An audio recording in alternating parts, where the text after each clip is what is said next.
Hello everyone, from today we are going to start our BA first year history, and this is unit number first, that is sources of study Vedic literature, Vedanga literature, Ramayana and Mahabharata. Okay, so this unit number first, we will cover this unit in two parts. Okay, so this is the first video. Here we will discuss about Vedic literature.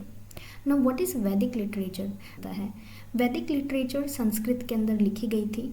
जो वैदिक word है इसको Sanskrit word वेदा से derive किया गया है. वेदा का मतलब होता है नॉलेज या फिर wisdom. Vedic literature are among the oldest religious scriptures in the world. पूरे वर्ल्ड के अंदर जितने भी रिलीजियस स्क्रिप्चर्स हैं या जो बहुत ही पुराने रिलीजियस स्क्रिप्चर्स हैं उनके अंदर हमारी वैदिक लिटरेचर भी आती है.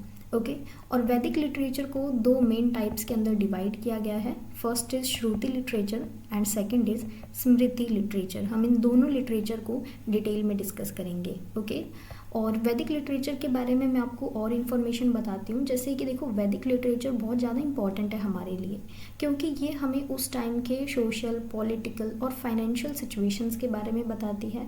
वेदास को बहुत ही सेक्रेड कंसिडर किया जाता है, मीन्स बहुत ज़्यादा रिलीजियस कंसिडर किया जाता है, बहुत प्योर माना जाता है. और इसके अंदर जो हमने ये दो डिवीज़न किए हैं, श्रुति लिटरेचर और स्मृति लिटरेचर. श्रुति लिटरेचर का मतलब है जिसको सुना जाता है.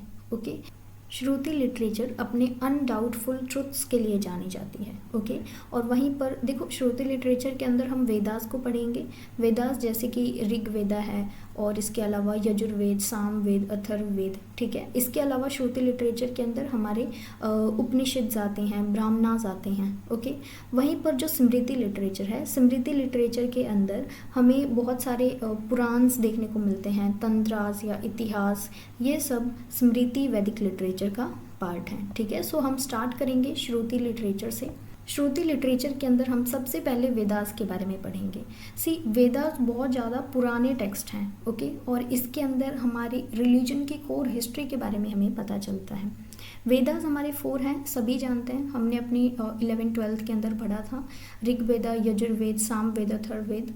और हमने इन सब के बारे में इतना डिटेल में हमारी 11th और 12th के अंदर नहीं पढ़ा था, लेकिन हम जो हमारा फर्स्ट ईयर के अंदर ये टॉपिक दिया गया इसमें हमें बहुत डिटेल में पढ़ना होगा. ओके सो सबसे पहले हम ऋग्वेदा की बात करेंगे. ऋग्वेदा 1700 BC के अराउंड लिखा गया था.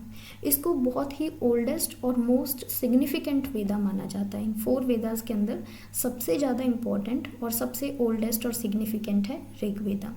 ऋग्वेदा के अंदर 1028 हिम्स दिए हैं और ये 10 बुक्स के अंदर डिवाइडेड है. ओके सो ऋग्वेदा भी फर्दर 10 बुक्स के अंदर डिवाइडेड हैं जिसको मंडलास बोला जाता है. ऋग्वेदा के अंदर हमें बहुत सारे जो है हिम्स मिलते हैं, मतलब मंत्र वगैरह मिलते हैं.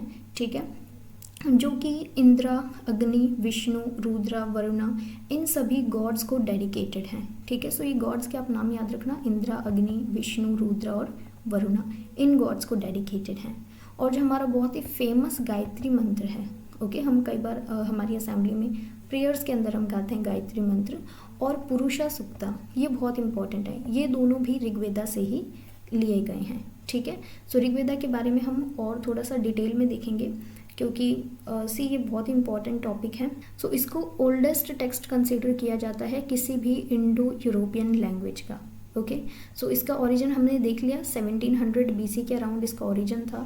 स्टिल ऋग्वेदा जो है आज भी ऋग्वेदा बहुत ज़्यादा रेलेवेंट है, बहुत ज़्यादा सिग्निफिकेंट है, क्योंकि हमने देखा ये गायत्री मंत्र ऋग्वेदा से लिया गया, इसको हम आज भी गाते हैं. ठीक है, सो इससे हमें पता चलता है कि ऋग्वेदा कितना ज़्यादा रेलेवेंट है आज भी. इसके अंदर बहुत सारे सीक्रेट्स हैं, बहुत सारे क्लैरिफिकेशंस हैं कि वर्ल्ड का कैसे ओरिजिन हुआ है, गॉड्स की क्या इंपॉर्टेंस है. ठीक है, सो ये सारी चीज़ें हमें ऋग्वेदा के अंदर मिलती हैं. और ऋग्वेदा के अंदर प्रजापति को क्रिएटर ऑफ द यूनिवर्स माना जाता है. ओके इसके अंदर जो हमें हिम्स मिलते हैं उनको सुक्तास कहते हैं. ओके और इनको यूज़ करके बहुत सारे रिचुअल्स को परफॉर्म किया जाता है. ओके इंद्रा चीफ डेटी हैं ऋग्वेदा के अंदर. ऋग्वेदा के अंदर ये सारे डेटीज़ हैं, इनके इन सब के अंदर जो इंद्रा हैं ये मोस्ट इम्पॉर्टेंट हैं. ओके गायत्री मंत्र के बारे में हमने देख लिया कि गायत्री मंत्र भी ऋग्वेदा का पार्ट है. और इसके अलावा हम एक लास्ट चीज़ और देखते हैं, जैसे कि जो वरुणा है ना, इनको गॉड ऑफ स्काई माना जाता है, अग्नि को गॉड ऑफ फायर और जो सूर्य हैं उनको गॉड ऑफ सन। ऐसे बहुत सारे डेटीज़ हैं जिनकी बात ऋग्वेदा के अंदर की गई है। ये जो 4-5 इंपॉर्टेंट डेटीज़ हैं इनके नाम आपको याद रखने। डेटीज़ मतलब गॉड्स। ओके, नेक्स्ट हम बात करेंगे यजुर्वेद के बारे में। यजुर्वेद को 1800 BC में लिखा गया था। It was written approximately 1 or 2 centuries after the Rigveda. Rigveda के लिखे जाने के 2 centuries बाद इस वेदा को लिखा गया, यजुर्वेदा को। यजुर्वेदा एक रिचुअल बुक है। इसके अंदर जो भी सेरेमनीज होती हैं, सेक्रिफिशियल सेरेमनीज हैं, ठीक है, इन सब के बारे में जो गाइडलाइंस दी गई हैं वो यजुर्वेदा के अंदर दी गई हैं। और यजुर्वेदा को 2 पार्ट्स के अंदर डिवाइड किया गया है, that is Krishna Yajurveda and Shukla Yajurveda. ये आपको याद रखना है, कृष्णा यजुर्वेदा और शुक्ला यजुर्वेदा। ओके, कई बार बहुत सारी चीज़ें हिंदी और इंग्लिश में प्रोनाउंस करते हैं ना, तो उसमें थोड़ा सा डिफरेंस आ जाता है। Okay, Krishna Yajurveda has an unarranged unclear. इसमें जो भी कृष्णा यजुर्वेदा है इसके अंदर हमें जितने भी वर्सेस वगैरह मिलते हैं वो अनअरेंज्ड हैं, अनक्लियर हैं। और वहीं पर शुक्ला यजुर्वेदा के अंदर सारी जो चीज़ें हैं या सारे जो वर्सेस हैं वो एकदम अरेंज वे में लिखे गए हैं और एकदम क्लियर वे में लिखे गए हैं। ओके, ठीक है। Next is Samaveda. सामवेद जो है इसको 200 और 1000 BC के अराउंड लिखा गया था। सामवेद के अंदर चैंट्स और मेलोडीज़ हैं used in worship and Yojana rituals. जो यहाँ पे रिचुअल्स दिए गए हैं यजुर्वेद के अंदर, उनको परफॉर्म करते टाइम कैसे चैंटिंग करनी है वो सब सामवेद के अंदर दिया हुआ है। ठीक है, सबसे शॉर्टेस्ट जो ये 4 वेदास हैं इनके अंदर जो सबसे छोटा वेद है दैट इज़ सामवेद। ओके, सो ये सामवेद के बारे में हमने देखा। तो सामवेद के अंदर 1549 वर्सेस दिए गए हैं। ठीक है, इन वर्सेस में से सिर्फ 75 वर्सेस जो हैं वो सामवेद के हैं, बाकी जितने भी वर्सेस हैं वो सारे ऋग्वेदा से लिए गए हैं। ठीक है, एक्सेप्ट 75 को छोड़ के। Okay, so this was about Samaveda. Next is Atharvaveda. Atharvaveda को 1800 BC के अराउंड लिखा गया था। इसके अंदर हिम्स दिए गए हैं जो एड्रेस करते हैं life outside the scope of traditional sacrifices. Traditional sacrifices के बाहर जितने कुछ भी एस्पेक्ट्स हैं हमारी लाइफ के, उन सबको अथर्ववेदा के अंदर कंसिडर किया गया है। इसके अंदर इसकी बात की गई है। ओके, सो अथर्ववेदा के अंदर जो हमारे डेली प्रोसीजर्स हैं लाइफ के, उन सबको बताया गया है। इसके अंदर 730 हिम्स हैं। ठीक है, कुछ जिनको हम सुक्तास भी कहते हैं, और 6000 मंत्रास हैं और इसकी 20 बुक्स हैं।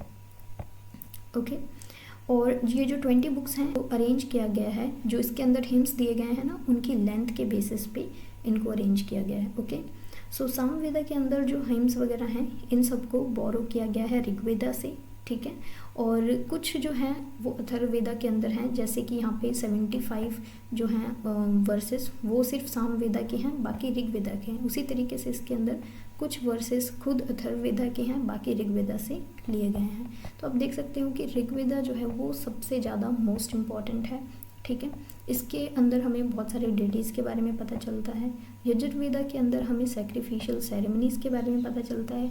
सामवेद के अंदर हम कैसे जो मंत्रास हैं या रिचुअल्स को कैसे परफॉर्म करेंगे, उसको जो वो वर्ड्स हैं उनको कैसे चैंट करेंगे, वो सब सामवेदा के अंदर आता है। और अथर्ववेदा के अंदर ट्रेडिशनल सेक्रीफाइसेस को छोड़कर बाकी सब चीज़ों के बारे में डिस्कस किया गया है। ओके, सो ये हमारे 4 वेदास हैं श्रुति लिटरेचर के अंदर। सो श्रुति लिटरेचर के अंदर सबसे पहले हमने वेदास को कंसीडर किया। नेक्स्ट हम ब्राह्मणास की बात करेंगे। सो ब्राह्मणास जो हैं ये वेदास के अंदर ही हैं। ओके, ये कोई अलग से नहीं लिखे गए हैं। ये जो प्रोस टेक्स्ट हैं, मतलब ये जो ब्राह्मणास हैं ये वो प्रोस टेक्स्ट हैं जो वेदास के अंदर से लिए गए हैं। ब्राह्मणास ब्राह्मण्स के लिए बहुत इंपॉर्टेंट हैं, क्योंकि ब्राह्मण्स बहुत सारे वैदिक रिचुअल्स करते हैं। सो ये जितने भी वैदिक रिचुअल्स ब्राह्मण्स आज के टाइम पे परफॉर्म करते हैं वो सब उन सब वेदास से ही लिए गए हैं।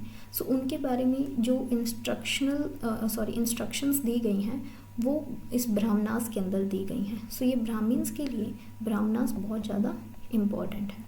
Okay, next is Aranyakas. Aranyakas क्या हैं? ये फॉरेस्ट बुक्स हैं। ये जितने भी लोग फॉरेस्ट के अंदर रहते हैं, फॉरेस्ट ड्वेलिंग्स या हर्मिट्स हैं, उन सब के बारे में हमें अरंक्यास के अंदर पता चलता है। ब्राह्मणास और अरंक्यास के अंदर एक डिफरेंस है। अरंक्यास स्मॉल है एज कम्पेयर टू ब्राह्मणास, ठीक है। ब्राह्मणा के अंदर तो बहुत सारी डिटेल दी गई हैं, जो अरंक्यास हैं ये शॉर्ट है as compared to Brahmanas, okay. Aranyakas को फॉरेस्ट बुक क्यों कहा जाता है? इसलिए कहा जाता है क्योंकि इसके अंदर जो भी चीज़ें लिखी गई हैं वो सब फॉरेस्ट में रहने वाले जो लोग हैं या जो हर्मिट्स हैं या स्टूडेंट्स हैं उनके बारे में लिखी गई है, ओके। सो इसीलिए इनको जो है अरंक्यास को फॉरेस्ट बुक कंसिडर किया जाता है।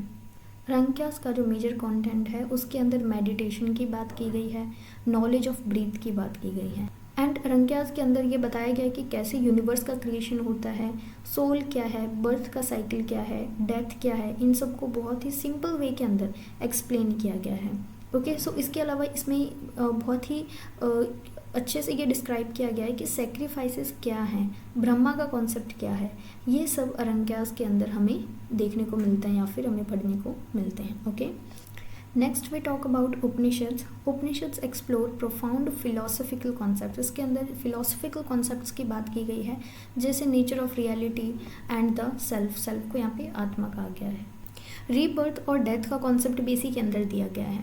जैसे कि हम बात करते हैं ना कि पुनर्जन्म और जो डेथ का कॉन्सेप्ट है, इसके बारे में ये बताया गया है कि कोई भी पर्सन है वो अपनी लाइफ के अंदर अपनी रिस्पॉन्सिबिलिटीज़ को अगर अच्छे से फुलफ़िल करता है तो वो इंडिविजुअल इस डेथ या फिर रीबर्थ के साइकिल से खुद को मुक्त कर सकता है, ठीक है, और जो ब्रह्मा है या ब्राह्मणा है उसके साथ यूनाइट हो सकता है, ओके। सो उपनिषद बहुत ज़्यादा इंपॉर्टेंट रिलीजियस टेक्स्ट है हमारी हिंदू फिलॉसफी के, ओके। सो इसके अंदर हमें हिंदू कॉस्मोलॉजी के बारे में पता चलता है, ह्यूमैनिटी के बारे में पता चलता है, और एक सुप्रीम पावर की या फिर एक सुप्रीम फोर्स की बात की गई है जो हमारे यूनिवर्स के अंदर है, ठीक है। So this was all about Upanishads and Aranyakas को फॉरेस्ट बुक्स कहा जाता है। ब्राह्मणास की हमने बात की, ये वेदास का ही पार्ट है, ठीक है। सो वेदास के अंदर से ही लेके जो वैदिक रिचुअल्स हैं उन सबको डिटेल के अंदर ब्राह्मणास के अंदर मेंशन किया गया है। इससे पहले हमने वेदास को पढ़ लिया। अब हम बात करेंगे स्मृति लिटरेचर की।